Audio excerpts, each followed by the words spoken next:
In this video, we will prepare and install the front bearing hubs.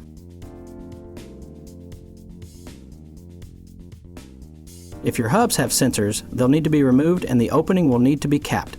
Check out our store for bearing hubcaps. Use a hammer and a scraper or screwdriver to split the sensor from the hub. First, hammer straight down to form a small gap. Then tilt the scraper as shown and strike upward to expand the gap. Work your way around the sensor until it pops out of the bearing hub.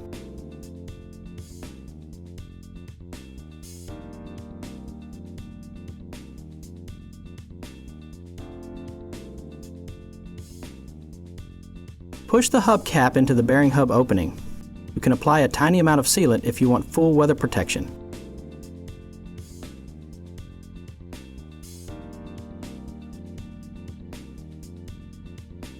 Insert the hub into the upright. If it is tight, you can tap it in with a mallet. Use the original donor nuts or new M10 by 1.5 nuts to attach the hub to the upright. Use a 15mm socket to gradually snug up 2 of the nuts until the hub is fully seated into the upright.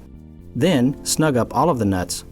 Use a 15mm socket to torque the nuts to 37 foot-pounds.